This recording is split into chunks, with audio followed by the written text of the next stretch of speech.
سيئات أعمالنا من يهده الله فلا مضل له ومن يضلل فلا هادي له وأشهد أن لا إله إلا الله وحده لا شريك له وأشهد أن محمدًا عبده ورسوله يا أيها الذين آمنوا اتقوا الله حق تقاته ولا تموتن إلا وأنتم مسلمون يا أيها الناس اتقوا ربكم الذي خلقكم من نفس واحدة وخلق منها زوجها وبث منهما رجالا كثيرا ونساء واتقوا الله الذي تساءلون به والأرحام إن الله كان عليكم رقيبا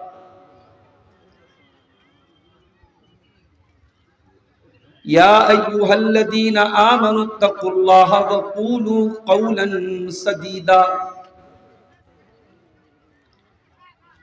يصلح لكم أعمالكم ويغفر لكم ذنوبكم ومن يطع الله ورسوله فقد فاز فوزا عظيما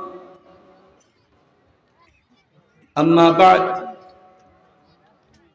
فإن خير الحديث كتاب الله وخير الهدي هدي محمد صلى الله عليه وسلم وشر الأمور محدثاتها وكل محدثة بدعة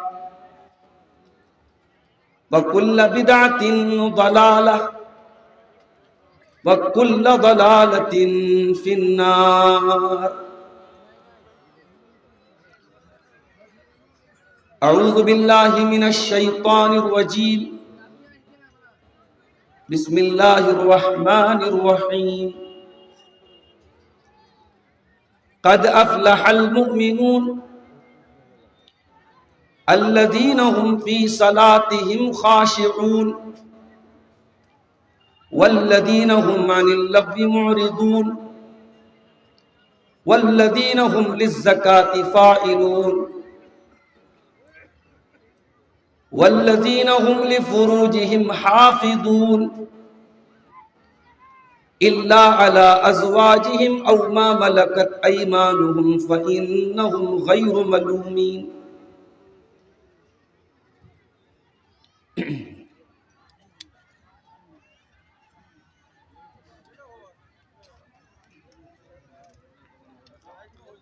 کر لوں گا جمع دولت و زر اس کے بعد کیا کر لوں گا جمع دولت و زر اس کے بعد کیا لے لوں گا شاندار سا گھر اس کے بعد کیا شعر و سخن کی خوب سجاؤں گا محفلیں شعر و سخن کی خوب سجاؤں گا محفلیں دنیا میں ہوگا نام مگر اس کے بعد کیا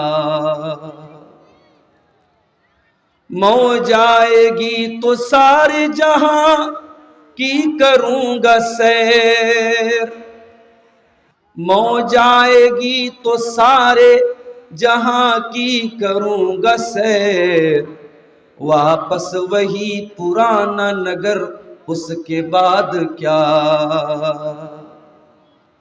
ایک روز موت زیست کا در کھٹکھٹائے گی ایک روز موت زیست کا گھر کھٹکھٹائے گی بجھ جائے گا چراغ قمر اس کے بعد کیا؟ اٹھی تھی خاک خاک سے مل جائے گی وہیں، اٹھی تھی خاک خاک سے مل جائے گی وہیں، پھر اس کے بعد کس کی خبر، اس کے بعد کیا؟ صدر محترم، علماء کرام، شعرائے عظام، بزرگوں اور دوستوں، نوجوان ساتھیوں، ماں اور بہنوں، پیارے بچوں، دلار پور منصاہی کے آج کے اس پروگرام میں آپ حضرات کے بیچ میں تقریباً 11:30 بجے اسٹیج پر بلایا گیا ہے۔ عام طور سے سیمانچل کے جلسوں میں 12 بجنے کے بعد نمبر آتا ہے، لیکن میرا اپنا ذاتی طور پہ اگر آپ میری پسند پوچھیں، اگر مجھے اختیار دیا جائے کہ کون سا ٹائم اس طریقے کے جلسے اور پروگرام میں سب سے بہترین ٹائم ہے، تو میں یہ سمجھتا ہوں کہ 11-11:30 بجے کا ٹائم سب سے بہترین ٹائم ہے۔ یہ وہ ٹائم ہے جس وقت آپ کی آنکھوں میں ابھی نیند کا خمار نہیں ہے، آپ میری باتوں کو بہت غور سے سن سکتے ہیں، سمجھ سکتے ہیں، اور اگر میں کوئی پیغام دینا چاہوں تو وہ پیغام یہاں سے آپ لے کر کے جا سکتے ہیں۔ دعا ہے اللہ رب العالمین سے، بڑی خوبصورت یہ محفل آپ نے سجائی ہے۔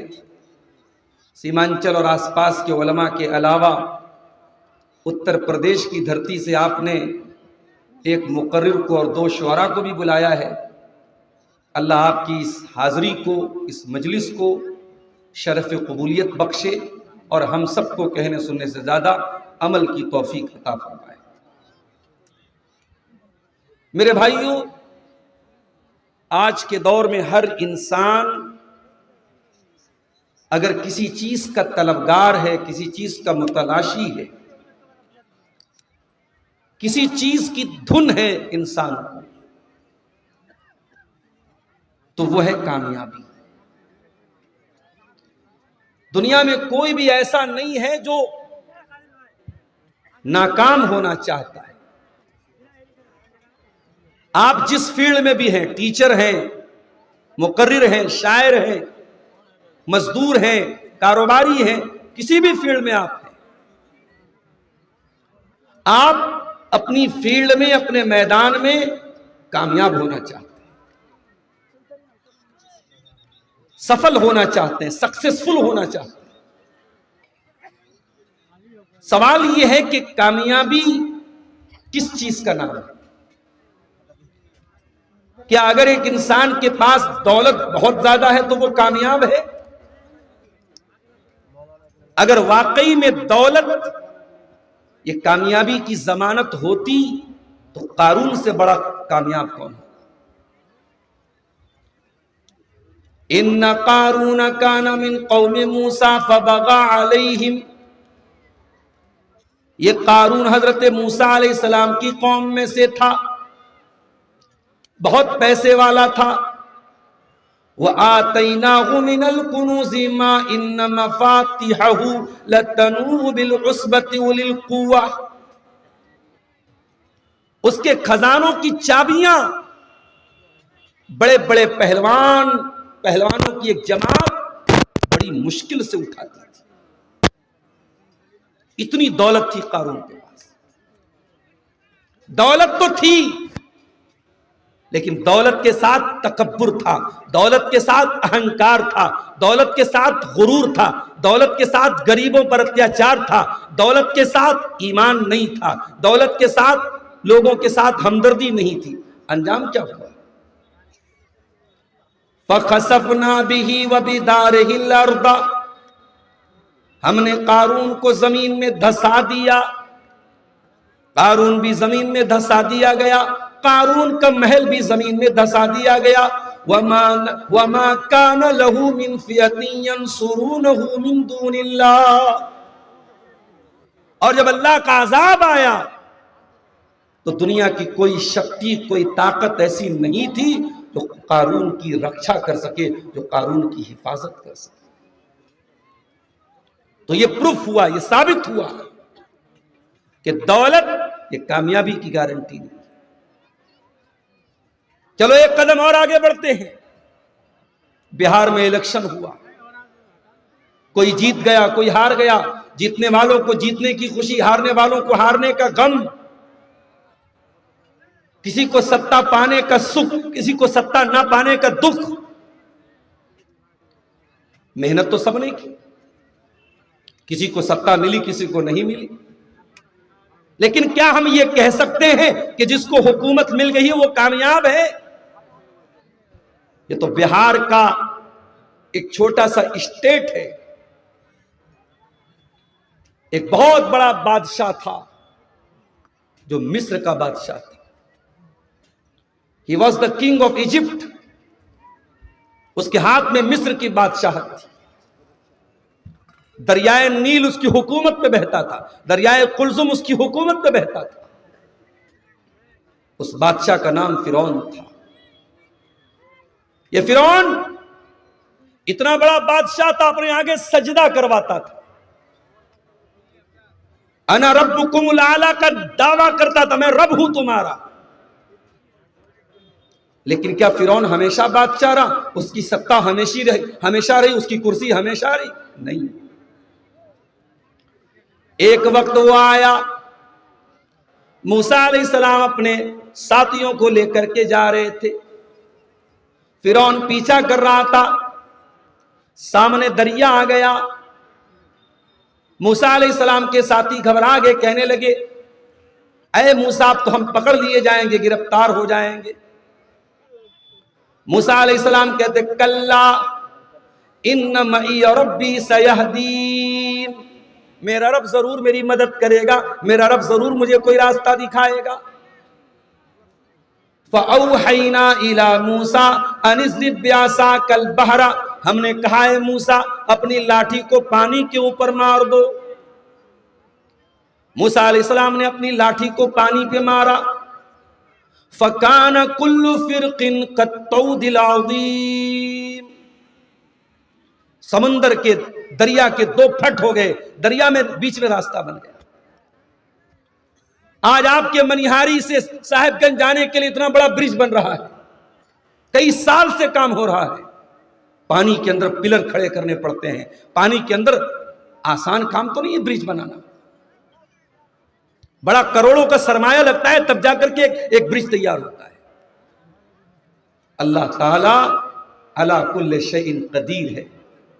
دریا کو پار کرنے کے لیے اللہ نے برج نہیں بنایا، اللہ نے دریا کو بیچ میں روک دیا اور بیچ میں روڈ بن گئی، بیچ میں راستہ بن گیا. پانی دونوں طرف کھڑا ہو گیا اور بیچ میں روڈ بن گیا، اور حضرت موسیٰ بڑے آرام سے وہ روڈ کراس کر گئے. جیسے ہی موسیٰ علیہ السلام روڈ کراس کر جاتے ہیں، ان کے ساتھی کراس کر جاتے ہیں. فرعون اپنے ساتھیوں کو لے کر کے اسی راستے پہ چلا گیا. اللہ تعالیٰ نے پانی کے دونوں پھٹوں کو ملا دیا، دونوں طرف کے پانی کے تھپیڑوں کو اللہ تعالیٰ نے ملا دیا، اور فرعون اپنے لشکر کے ساتھ ڈوب گیا. وہی فرعون جو اللہ کا مذاق اڑاتا تھا، وہی فرعون جو موسیٰ علیہ السلام کا مذاق اڑاتا تھا، وہی فرعون جو کہتا تھا اے حامان ذرا سیڑھی بنا کے لا، میں ذرا دیکھوں کہ اللہ تعالیٰ کیسا ہے، میں اللہ سے بات کروں. وہ اللہ کا مذاق اڑاتا تھا. یہ بات یاد رکھو میرے بھائی، ہر دور کے فرعون کو ڈوبنا ہے. ہر دور کے فرعون کی ایک سمے سیما ہے، جس کے بہت نعرے لگ رہے ہیں، جس کے بہت جیکارے لگ رہے ہیں، ایک دن آئے گا اس کو کتا نہیں پوچھے گا. ہر دور کا فرعون یہ بات یاد رکھے. ہر دور کے فرعون کے لیے اللہ نے کسی موسیٰ کو تیار کر کے رکھا.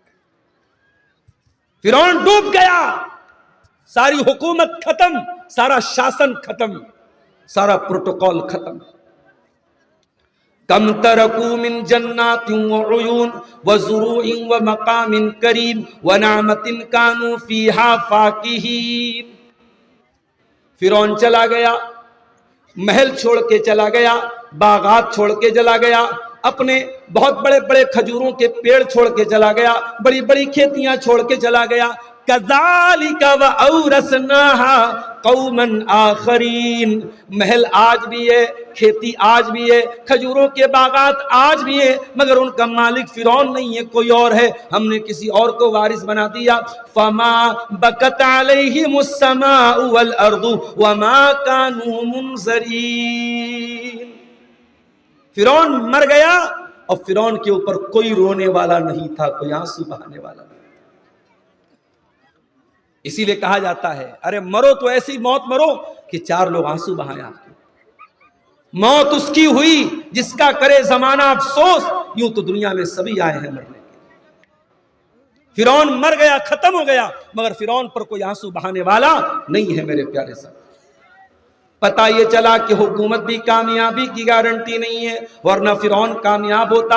فرعون اتنی بڑی حکومت کے باوجود کامیاب نہیں ہے۔ کیا بڑے باپ کی اولاد ہونا، کیا کسی بہت بڑے انسان کا بیٹا ہونا، اس کی بیٹی ہونا، کیا یہ کامیابی کی گارنٹی ہے؟ نہیں نہیں۔ 950 سال تک اللہ کے دین کو پھیلانے والا پیغمبر، اللہ کے دین کی تبلیغ کرنے والا نبی حضرت نوح علیہ السلام، ان کا اپنا بیٹا کنعان ان کی آنکھوں کے سامنے ڈوب گیا۔ حضرت نوح بہت کوشش کرتے رہے اپنے بچے کو بچانے کی، مگر اپنے بیٹے کو بچا نہیں پائے۔ دنیا میں بھی ڈوب گیا اور آخرت میں بھی ڈوب جائے گا۔ حضرت نوح علیہ السلام اللہ تعالیٰ سے کہتے ہیں اے اللہ، تو نے وعدہ کیا تھا تو میرے پریوار کو بچائے گا، تو میری فیملی کو بچائے گا۔ ان ابنی من اہلی، اے اللہ میرا بیٹا بھی میرے پریوار میں سے تھا، میرے بیٹے کو تو نے کیوں نہیں بچایا؟ اللہ نے فرمایا انہو عمل غیر صالح، اے نوح تیرے بیٹے کا کیریکٹر ٹھیک نہیں تھا، تیرے بیٹے کا عمل ٹھیک نہیں تھا، تیرا بیٹا ایمان نہیں لایا تھا۔ اس کا مطلب یہ ہوا کہ آپ کا باپ کون ہے اللہ کیا یہ میٹر نہیں کرتا۔ معاف کیجئے گا، شیرسا بادی برادری کی تعداد یہاں الحمدللہ بڑی تعداد موجود ہے۔ میں آپ کی اس برادری اور اس قوم کی بڑی عزت کرتا ہوں۔ ہمارے بنارس میں انصاری برادری کے لوگ بہت زیادہ ہیں، کہیں خان برادری کے لوگ بہت زیادہ ہیں۔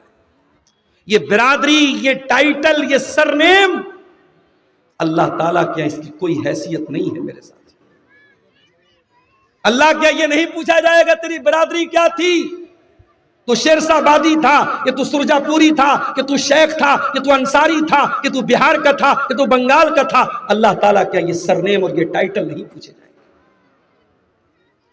اِنَّ أَكْرَمَكُمْ عِندَ اللَّهِ أَتْقَاكُمْ، اللہ تعالیٰ کیا تمہارا تقوی کام دے گا، تمہارے دل میں اللہ کا کتنا ڈر تھا وہی کام دے گا۔ یہاں نوح علیہ السلام کا اپنا بیٹا نہیں بچ پایا، اور شاعر کہتا ہے بغاوت پر ہو آمادہ، بغاوت پر ہو آمادہ تو ڈوبے نوح کا بیٹا، بغاوت پر ہو آمادہ تو ڈوبے نوح کا بیٹا، یہاں نام و نسب کی برتری سے کچھ نہیں ہوتا۔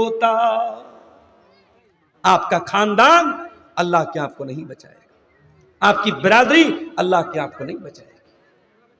تو پتہ یہ چلا نہ دولت کامیابی ہے، نہ شہرت کامیابی ہے، نہ حکومت کامیابی ہے، نہ بڑا خاندان کامیابی ہے۔ اے اللہ، پھر کامیابی ہے کیا؟ کامیابی کس چیز کا نام ہے؟ آؤ اللہ سے سوال کرتے ہیں۔ سورہ آل عمران کی آیت نمبر 185 میں اللہ فرماتا ہے کل نفس ذائقۃ الموت، ہر نفس کو مرنا ہے، ہر جاندار کو مرنا ہے، باپ کو بھی مرنا ہے، بیٹے کو بھی مرنا ہے۔ باپ نہیں جانتا کہ پہلے وہ مرے گا اور بیٹے اس کے مرنے کا سوگ منائیں گے، غم منائیں گے، یا پہلے بیٹا مر جائے گا اور بیٹے کے جانے کا وہ دکھ اٹھائے گا۔ ہم تو یہ بھی نہیں جانتے۔ ارے یہ تو بڑی دور کی بات ہے، کب مرے گا، قرآن کیا کہتا ہے؟ وَمَا تَدْرِي نَفْسٌ بِأَيِّ أَرْضٍ تَمُوتُ، تم کب مرو گے یہ تو چھوڑ دو، تم کہاں مرو گے، کون سی جگہ مرو گے۔ اسی کٹیہار کے گھسیا گھاٹ کے مولانا عبد الباسط رمضان میں چندہ کرنے کیرل گئے، ساؤتھ انڈیا گئے، اور ٹرین پر چڑھتے ہوئے گر گئے اور ریلوے کی پٹری پر گرے، ہارٹ اٹیک آیا، انتقال ہو گیا۔ آپ بہار کے کٹیہار کے علاقے کے ہیں مگر موت ساؤتھ انڈیا میں ہو رہی ہے۔ حیدرآباد سے حج عمرہ کرنے لوگ گئے، پوری 17 لوگوں کا پریوار گیا، ایئرپورٹ پر فوٹو بھی کھنچوایا، وہاں مکے میں پہنچے، طواف بھی کیا، سارا ارکان ادا کیا۔ مکہ سے مدینہ جا رہے تھے، لگژری بس تھی، آرام دہ بس تھی، آرام سے اے سی چل رہا ہے، آرام سے سو رہے ہیں، سامنے سے ڈیزل کا ٹینکر آتا ہے اور بس ڈیزل کے ٹینکر میں ٹکرا جاتی ہے اور بس کے سارے مسافر جل کر خاک ہو جاتے ہیں، آن دا اسپاٹ مر جاتے ہیں۔ 17 لوگوں کا پریوار بھی اس میں مارا جاتا ہے، باپ بھی مر گیا، بیٹا بھی مر گیا، دادا بھی مر گیا، پوتا بھی مر گیا، چھوٹے چھوٹے بچے بھی انتقال کر گئے۔ اللہ کہتا ہے وَمَا تَدْرِي نَفْسٌ بِأَيِّ أَرْضٍ تَمُوتُ، تم نہیں جانتے تم کہاں مرو گے۔ جس کی جہاں موت لکھی رہتی ہے موت اس کو لے کے وہاں جاتی ہے۔ ہمارے ایک دوست تھے ممبئی میں، اتر پردیش کے رہنے والے تھے، مولانا عبد الرحمان سلفی، 2-3 سال پہلے کا واقعہ ہے۔ ممبئی میں ایک مسجد میں امامت کراتے تھے، پونا میں ان کا پروگرام تھا، ان کے ساتھ ساتھ شیخ شمیم فوزی کا بھی پروگرام تھا، دونوں لوگ پونا جاتے ہیں۔ پروگرام ختم ہو گیا، مولانا عبد الرحمان نے شیخ شمیم فوزی سے کہا مولانا مجھے صبح فجر کی نماز پڑھانی ہے، مدرسے میں پڑھانا ہے، اسکول میں پڑھانا ہے، مجھے ممبئی جانا پڑے گا۔ مولانا نے کہا رات بہت ہو گئی ہے، میں نہیں جاؤں گا، آپ چلے جائیے۔ انہوں نے ضد کیا کہ نہیں آپ چلیے میرے ساتھ، میں اکیلے نہیں جانا چاہتا۔ مولانا نے کہا میرا من گھبرا رہا ہے، میں رات میں نہیں جاؤں گا۔ وہاں سے شیئرنگ ٹیکسی چلتی ہے، عبد الرحمان سلفی صاحب نے ٹیکسی، جو شیئرنگ ٹیکسی چلتی ہے وہ ٹیکسی کا انہوں نے کرایہ دیا، اس میں 5-6 لوگ جو ٹیکسی میں بیٹھتے ہیں سارے لوگ بیٹھے۔ رات کا سمے تھا، ڈرائیور پوری سپیڈ میں گاڑی چلا رہا تھا، ہائی وے پر اس کی گاڑی ایک کھمبے سے ٹکراتی ہے اور ایکسیڈنٹ ہوتا ہے، اور اتنا بھیانک ایکسیڈنٹ ہوتا ہے کہ کار میں بیٹھے ہوئے سارے، ایک آدمی کو چھوڑ کے سارے لوگوں کا انتقال ہو جاتا ہے۔ مولانا عبد الرحمان سلفی کی ڈیڈ باڈی دیکھنے کے لائق نہیں بچتی، سر پھٹ جاتا ہے، چہرہ پھٹ جاتا ہے۔ آپ سوچئے میرے بھائی، شیخ شمیم فوزی ان کے ساتھ گئے تھے مگر انہوں نے معذرت کر لی میں نہیں جاؤں گا، لیکن ان کو واپس آنا تھا۔ جس کی موت جہاں لکھی تھی موت اس کو کھینچ کر کے وہاں لے کے جاتی ہے۔ کل نفس ذائقۃ الموت، مرنا تو ہے تم کو، ہر انسان کو مرنا ہے، ہر جاندار کو مرنا ہے۔ کب مرنا ہے نہیں معلوم، کہاں مرنا ہے نہیں معلوم، مرنے کا بہانہ کیا ہوگا نہیں معلوم۔ اچھا خاصا انسان مر جاتا ہے، کئی سالوں سے بستر پڑا ہوا انسان چلتا رہتا ہے۔ کئی گھروں میں دیکھا گیا باپ بیمار ہے، باپ ابھی بستر پڑا ہے، باپ کے مرنے کے پہلے بیٹا مر جاتا ہے۔ اسی کٹیہار میں ایک جگہ ایک گاؤں میں لوگوں نے بتایا چھوٹا بچہ تھا، ہائی وے پر کھیل رہا تھا، گاڑی آئی اس کو ایکسیڈنٹ کر گئی، بچہ آن دا اسپاٹ مر گیا۔ تو موت کو اس سے کوئی مطلب نہیں ہے۔ آپ کے ماں باپ آپ کے جانے کے بعد کتنا روئیں گے، آپ کی بیوی کا کیا ہوگا، آپ کے بچوں کا کیا ہوگا، آپ کے بزنس کا کیا ہوگا، آپ کی نوکری کس کو ملے گی، آپ کی کمی کس کو کھلے گی، موت کو اس سے کوئی مطلب نہیں۔ کل نفس ذائقۃ الموت، ہر نفس کو موت کا مزہ چکھنا ہے، لیکن اے میرے بندو کہیں تمہارے دماغ میں یہ غلط فہمی نہ جنم لے لے کہ مرنے کے بعد تو کام ختم ہو جائے گا۔ وما تدری، فرمایا کل نفس ذائقۃ الموت وانما توفون اجورکم یوم القیامہ، تم جو بھی عمل کر کے جاؤ گے، اچھا عمل کرو گے یا برا عمل کرو گے، اس کا پورا بدلہ تم کو قیامت کے دن چکانا پڑے گا۔ نیک عمل کرو گے فَمَن يَعْمَلْ مِثْقَالَ ذَرَّةٍ خَيْرًا يَرَهُ، قیامت کے دن اس کو بھی اپنے سامنے دیکھ لو گے. وَمَن يَعْمَلْ مِثْقَالَ ذَرَّةٍ شَرًّا يَرَهُ، ذرہ برابر تم نے پاپ کیا ہوگا، گناہ کیا ہوگا، چاہے بند کمرے میں کیا ہو، چاہے ماں باپ کے سامنے کیا ہو، چاہے ماں باپ کی غیر موجودگی میں کیا ہو، چاہے اپنے استاذ کے سامنے کیا ہو، چاہے اپنے استاذ کی غیر موجودگی میں کیا ہو، چاہے لائٹ آن کر کے کیا ہو، چاہے لائٹ آف کر کے کیا ہو، جو بھی تم نے گناہ کیا ہے وہ تمہارے سامنے آئے گا اور قیامت کے دن تم کو پورا پورا بدلا دیا جائے گا. فَمَنْ زُحْزِحَ عَنِ النَّارِ، اب ذرا غور سے سننا دلار پور والوں، کامیابی کیا ہے اللہ بیان کر رہا ہے. فَمَنْ زُحْزِحَ عَنِ النَّارِ وَأُدْخِلَ الْجَنَّةَ فَقَدْ فَازَ، جو جہنم کی آگ سے بچ جائے گا، ہائے ہائے، جو جہنم کی آگ سے بچ جائے گا اور جو جنت میں چلا جائے گا وہی کامیاب ہونے والا ہے. فمن زحزح عن النار، جس کو جہنم کی آگ سے بچا لیا جائے گا، وہ ادخل الجنت، اور جس کو جنت میں داخل کر دیا جائے گا، فقد فاز، وہی کامیاب ہونے والا ہے. اللہ کی قسم میرے بھائیوں، یہ جلسے جو ہو رہے ہیں اور ان جلسوں میں مدرسے میں پڑھنے والے چھوٹے چھوٹے بچوں کی تعلیم کے لیے جو آپ سے پیسے لیے جا رہے ہیں، یہ اسی کامیابی کے لیے آپ کو تیار کیا جا رہا ہے، کوئی اور مقصد نہیں ہے. آپ جہنم کی آگ سے بچ جائیں اور جنت میں داخل ہو جائیں، یہی مقصد ہے ان مدرسوں کا، یہی مقصد ہے ان جلسوں کا، یہی مقصد ہے ان تقریروں کا. فمن زحزح عن النار، آپ غریب ہیں، آپ کے پاس ڈھنگ کا کپڑا نہیں، ڈھنگ کا مکان نہیں، لیکن اللہ تعالیٰ کل قیامت کے دن اگر آپ کو جہنم کی آگ سے بچا لے اور جنت میں داخل کر دے، فقد فازا، تو آپ کامیاب ہیں.